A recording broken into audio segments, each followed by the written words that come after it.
لوگوں کے اوپر تبصرہ کرنے سے کنٹرول میں لائیں۔ کچھ چیزیں ایسی، میں مختلف شہروں میں جاتا ہوں، جس شہر میں گئے وہاں لوگوں نے یہ کہا جناب یہاں جو مولانا ہے نا، بعض لوگ یہ باتیں بڑی چسکے لے کے سنتے ہیں، یہاں جو مولانا ہے نا وہ کچھ نہیں کرتے، آپ بڑے اچھے ہیں، یہاں جو پیر صاحب ہیں وہ بڑے گڑبڑ ہیں، آپ بڑے اچھے ہیں۔ تو میں ان سے کہتا ہوں کہ میں اس لیے اچھا ہوں کہ میں تھوڑی دیر کے لیے آیا ہوں، میں نے چلے جانا ہے۔ اور دوسری بات یہ کہ مجھے آپ جتنا مرضی اچھا کہہ لیں، میں نے رخصت ہو جانا ہے 2-3 گھنٹوں کے بعد۔ یہاں جس آدمی کا آپ شکوہ کر رہے ہیں نا، آپ اس کو جنازے کے لیے خبر کریں نہ کریں، اسے پتہ چل گیا نا محلے میں جنازہ ہو گیا، تو اسے کوئی کام بھی ہوا تو اس نے کہنا یار نہیں محلے میں فوتگی ہوگی، میں نے جنازہ پڑھانا ہے، اس نے جانا نہیں۔ تو کمزوریاں تو سب جگہ ہوتی ہیں، لیکن ان کمزوریوں کی وجہ سے آپس میں بغض پیدا کر لیا جائے گا۔ اور پھر کمال بات ہے نا کہ اپنی ساری کمزوریوں سمیت اپنے آپ سے پیار ہے، اپنے آپ سے محبت ہے، اور دوسرے کی ایک کا پتہ چل جائے تو ہمیں گھن آنے لگ جاتی۔ تو حضور نے خطبہ حجت الوداع کے موقع پر یہ بات ارشاد فرمائی۔ دوسرا حضور نے فرمایا لوگوں یاد رکھنا، یہ خطبہ حجت الوداع میں نبی پاک نے فرمایا، یہ حضور خطبہ دے رہے ہیں، اور اس وقت دے رہے ہیں جب حضور صحابہ کو بتا چکے ہیں کہ یہ آخری ملاقات ہے۔ جو دور دراز سے آئے ہیں ان کو بتایا ہے کہ یہ میری تمہاری جو مجلس ہے، جو محفل ہے، جو تم سے بات ہو رہی ہے، یہ آخری ہے۔ محبوب فرمانے لگے لوگوں یاد رکھنا قیامت قائم ہوگی۔ ان جملوں کا حسن ملاحظہ کر لیں۔ فرمایا قیامت قائم ہوگی، تم اپنے رب سے ملاقات کرو گے، اور فرمایا تمہارا رب تم سے تمہارے اعمال کے بارے میں پوچھے گا۔ یہ خطبہ حجت الوداع میں کریم نے فرمایا۔ صبح تم اٹھے، کیا عمل کیا، اللہ پوچھے گا۔ کسی سے ملاقات ہوئی، طرز کیا تھی، سوچ کیا تھی، اللہ پوچھے گا۔ لین دین میں کیا معاملات تھے، تمہارے اعمال کے، اللہ سے ملاقات ہوگی، وہ کھڑا کر کے پوچھے گا۔ اور حدیث میں کئی جگہ پہ حضور نے فرمایا وہ تم سے سوال کرے گا، تمہیں جواب دینا ہے۔ میرے عزیز بھائیوں، تیار رہنا چاہیے، تیار۔ ہم نا منت کرتے ہیں آخری دن ہو نا، تنخواہ دار لوگ کہتے ہیں یار یہ آخری ایام چل رہے ہیں، کوئی خرچہ نہ بتا، اس لیے کہ حساب کے متھے لگنا ہے۔ آخری دنوں میں، بجٹ کے دنوں میں لوگ پریشان ہوتے ہیں کہ حساب دینا ہے۔ جب رب سے ملاقات کریں گے اور وہ حساب مانگے گا، کتنا مشکل کام ہے۔ اور ایک مقام پہ حضور نے فرمایا جس سے اللہ نے حساب مانگا وہ تو الجھ گیا، دعا کرو وہ حساب مانگے ہی نہ، بے حساب ہی بخشش فرما دے۔ نبی پاک صلی اللہ تعالیٰ علیہ وآلہ وسلم نے ارشاد فرمایا اسی خطبہ حجت الوداع میں، حضور فرمانے لگے سن لو، میں نے تم تک اللہ تعالیٰ کا پیغام پہنچا دیا ہے۔ اب جس شخص کے پاس امانت رکھی ہو اس پر لازم ہے کہ وہ امانت اس تک پہنچا دے جو اس کا مالک ہے۔ ہم بہت سارے لوگ ایسے ہوتے ہیں، ہمارے پاس امانتیں ہوتی ہیں، کچھ بھی نہ ہو تو کچھ لوگوں کے راز کی امانت ہوتی ہے، کچھ بھی نہ ہو تو کچھ لوگوں کی باتیں ہم تک پہنچ جاتی ہیں، وہ راز ہوتا ہے، وہ امانت ہوتی ہے۔ مجلس کی گفتگو بھی امانت ہے، لیکن ہم امانتوں کا خیال نہیں کرتے، خیانت ہو جاتی ہے۔ بہت محتاط ہو کر اپنی زندگی میں امانتوں کا خیال کیا جائے۔ یا ایھا الذین آمنوا لا تخونوا اللہ والرسول وتخونوا اماناتکم وانتم تعلمون۔ اللہ فرماتے ہیں ایمان والو، نہ رب سے خیانت کرنا، نہ رب کے رسول سے خیانت کرنا، نہ آپس میں ایک دوسرے سے خیانت کرنا، جانتے بوجھتے ہوئے یہ کام نہ کرنا۔ وانتم تعلمون، جانتے ہو، تمہیں پتہ ہے۔ کبھی بھی بددیانتی کا مظاہرہ نہ کریں اپنی زندگی میں، کبھی بھی۔ اور یہ بھی یاد رکھ لیں، بچوں کو کیا پتا کہ ہمارا ابا حلال لا رہا ہے کہ حرام لا رہا ہے، آپ لا رہے ہیں نا، تو وہ تو بیچارے بھولے پن میں کھا رہے ہیں، تو حساب آپ نے دینا ہے۔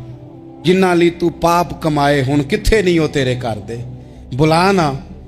تو بچوں کا تو یہ معاملہ ہے بھائی، اللہ ماشاءاللہ کہ وہ وقت پہ ہی، شادی کے 10-15 دن کے بعد ہی ان کو پیغام مل جاتا ہے کہ اگر ہمارا علیحدہ گھر ہو تو میں مرضی سے سجاؤں، تو میں مرضی سے سنواروں، تو میرا کوئی مطلب اپنا سلسلہ ہو، تو بڑے ٹائم پہ ساری باتیں شروع ہو جاتی ہیں، وہ تو معاملہ ہی بالکل اور ہے۔ تو بالکل کسی بھی امانت میں کبھی بھی خیانت کرنے کی کوشش نہ کریں، اور یاد رکھیں مال حرام جہاں آتا ہے وہاں بڑی تباہی آتی ہے، جہاں لوگ بددیانت ہو جاتے ہیں وہاں معاملات بڑے خراب ہو جاتے ہیں۔ اللہ تبارک و تعالیٰ دیانتداری کی توفیق عطا فرمائے۔ حضور نے خطبہ حجت الوداع کے موقع پر فرمایا میں نے آج جاہلیت کے سارے سود ختم کر دیے، نبی پاک میدان عرفات میں کھڑے ہو کے فرمانے لگے جس بندے نے بھی کسی سے پیسے لیے ہیں وہ اصل رقم دے گا، زائد نہیں دے گا۔ حضور کے بڑے قریبی تھے ایک، فرمایا انہوں نے بھی کچھ لوگوں سے پیسے لیے ہوئے، چونکہ وہ سب لوگ کرتے تھے، حرام ہی نہیں تھا۔ فرمایا میں ان کو بھی حکم دیتا ہوں کہ یہ اصل رقم وصول کریں گے، کسی سے ایک پائی بھی زیادہ وصول نہ کریں گے۔ نبی پاک صلی اللہ تعالی علیہ وسلم نے خطبہ حجۃ الوداع میں ایک باریک بات حضور نے بھی، یہ آپ نے ضرور سمجھنی ہے، بالخصوص جو لوگ تھوڑا دین پر عمل کر رہے ہیں، جن کا لبادہ مذہبی ہو گیا، جنہیں لوگ حضرت صاحب، قاری صاحب، علامہ صاحب، مفتی صاحب، حاجی صاحب، بزرگوں کہہ کے بلاتے ہیں، وہ اس پر توجہ کریں۔ میرے نبی پاک صلی اللہ علیہ وسلم نے خطبہ حجۃ الوداع کے موقع پہ ارشاد فرمایا، لوگو شیطان اب مایوس ہو گیا ہے، وہ تم سے بتوں کی پوجا نہیں کرا سکے گا، ہاں وہ تمہیں چھوٹے چھوٹے گناہوں میں مبتلا کرے گا، وہ تم سے چھوٹے چھوٹے عیب کرائے گا، تم سمجھو گے یہ تو غلطی کوئی نہیں، فرمایا اس سے بچ کے رہنا۔ اب وہ مایوس ہو گیا، بتوں کی پوجا نہیں کرا سکتا، تمہیں اپنی پوجا نہیں کرا سکتا، لیکن چھوٹی چھوٹی غلطیاں، ایک مقام پہ فرمایا نا چھوٹا گناہ ہونا تو مومن اسے پہاڑ سمجھتا ہے، اتنا بڑا ہو گیا، اور منافق کہتا ہے یہ تو کچھ بھی نہیں۔ تو اپنی زندگی کے اندر چھوٹی چھوٹی کوتاہیاں، حضرت سعدی فرمایا کرتے تھے سیلاب اچانک نہیں آتے، پہلے چھوٹا سا سوراخ ہوتا ہے دریا کے کنارے میں، اسے بند نہ کیا جائے پھر بڑا ہو جاتا ہے، پھر وہ ٹائم آتا ہے کہ بند ٹوٹ جاتا ہے، بستیاں ڈوب جاتی ہیں۔ پہلے چھوٹا گناہ انسان کرتا ہے، چھوٹا، پھر اس سے آگے بڑھتا جاتا ہے اور بڑی بڑی غلطیاں ہوتی ہیں۔ اللہ تبارک و تعالی ہمیں رائی کے دانے کے برابر بھی غلطی کرنے سے محفوظ فرمائے۔ نبی پاک صلی اللہ تعالی علیہ وسلم نے اسی موقع پر ارشاد فرمایا، لوگو اللہ سے ڈرتے رہنا، اور میں تمہیں عورتوں کے ساتھ بھلائی کی وصیت کرتا ہوں۔ فرمایا رب نے تمہیں اختیار دیا ہے، عورتیں تمہارے سپرد کی ہیں، ان سے اچھا سلوک کرنا۔ فرمایا اگر کبھی کوئی ان پر تمہیں سختی کرنی بھی پڑے تو اتنی کرنا جتنی ان کی غلطی ہو، ان سے درگزر کرنا، ان سے پیار کرنا۔ اسلام نے خاتون کو باقاعدہ حقوق دیے، باقاعدہ۔ صحیح بخاری میں حدیث ہے، یہ جو نوجوان ہیں، مطالعہ کرنے والے، پڑھنے سننے سمجھنے والے، یاد رکھا کریں ان چیزوں کو۔ حضرت بریرہ رضی اللہ تعالیٰ عنہ حضرت عائشہ صدیقہ کی کنیزہ ہیں، حضرت مغیث رضی اللہ تعالیٰ عنہ ایک صحابی ہیں، ان کی وہ اہلیہ ہیں، وہ اپنے خامد سے علیحدگی چاہتی تھی، ان کے خامد بڑی محبت کرتے تھے، علیحدہ ہونا نہیں چاہتے تھے، خاتون رہنا نہیں چاہتی تھی۔ انہوں نے بڑی سفارشیں کرائیں کہ میرا خامد، میری بیوی مجھ سے صلح کر لے، حالانکہ وہ خاتون کنیز ہیں، خادمہ ہیں، کوئی بڑے قبیلے سے بظاہر تعلق نہیں۔ بالآخر انہوں نے گزارش کی، سیدہ عائشہ صدیقہ رضی اللہ تعالیٰ عنہ سے کہا کچھ اور ذرائع اختیار کیے۔ حضرت مغیث نے رضی اللہ تعالیٰ عنہ، ان کے شوہر نے، کہ نبی پاک علیہ السلام کی خدمت میں عرض کریں حضور میری سفارش کریں کہ یہ مجھ سے صلح کر لیں۔ تو نبی پاک علیہ السلام نے حضرت بریرہ رضی اللہ تعالیٰ عنہ جو کنیزہ ہیں، خادمہ ہیں، ان کو بلا کے کہا تمہارا خامد صلح کرنا چاہتا ہے۔ یہاں برادری کا بڑا کے کہتا ہے پتر میری بھی نہیں تو گل رکھنی، وہ میرے ککھاں دا بھی نہیں تو، کیا کہہ رہے ہیں آپ؟ اللہ نے اسے حق دیا ہے، اور جسے حق اللہ دے اس کا رسول دے، اس سے کون ہوتا ہے کوئی حق چھیننے والا؟ نبی پاک صلی اللہ علیہ وسلم نے حضرت بریرہ سے کہا تمہارا خامد صلح کرنا چاہتا ہے اور وہ روتا ہے تمہارے لیے، اور اس نے بڑی سفارشیں کی ہیں، تم اس سے صلح کر لو۔ حضرت بریرہ رضی اللہ تعالیٰ عنہ عرض کرنے لگی یا رسول اللہ صلی اللہ علیہ وسلم آپ جو حکم کریں میں حاضر ہوں، ایک بات پوچھ سکتی ہوں؟ ایک گزارش کر لوں؟ ایک صرف حضور میرا بولیا چولیا معاف کری، ایک بات کر لوں؟ تو کہا کرو۔ عرض کی یا رسول اللہ یہ آپ کا حکم ہے یا مشورہ ہے؟ یہ محبوب کی بات ہے، محبوب کی۔ کوئی بزرگ کیوں جبر کرتا ہے کسی پہ؟ کوئی حضرت شیخ کیوں کہتے ہیں زبردستی عورت کو کہ تو جا؟ نبی پاک صلی اللہ علیہ وسلم نے فرمایا صلح کر لے۔ یا رسول اللہ ایک بات عرض کروں؟ کرو۔ حضور حکم ہے کہ مشورہ ہے؟ تو نبی پاک نے فرمایا نہیں مشورہ ہے، تم عاقلہ ہو، بالغہ ہو، اسلام تمہیں با اختیار کرتا ہے، چاہو تو رہو، چاہو تو خلا لے لو۔ عرض کرنے لگی حضور اگر مشورہ ہے تو پھر میں مغیث سے صلح نہیں کرنا چاہتی۔ میرے محبوب نے فرمایا تو جس حال میں راضی ہے میں بھی راضی ہوں۔ ٹھیک ہو گئی بات، ختم ہو گئی۔ حضور نے کوئی زور نہیں، اتنے اسلام حقوق دیتا ہے عورت کو، کسی کو اجازت نہیں کہ وہ جبر کرے، وہ ظلم کرے۔ میں آ گیا ہوں صلح نہیں کرنی، بے تو کیوں آیا ہے؟ تو نے وقت گزارنا ہے، جانے وہ خاوند کس طرح کا ہو۔ تو نبی پاک صلی اللہ علیہ وسلم نے خطبہ حجۃ الوداع کے موقع پر فرمایا عورتوں کے ساتھ اچھا سلوک کرنا۔ اللہ تبارک و تعالی جو حج پڑھا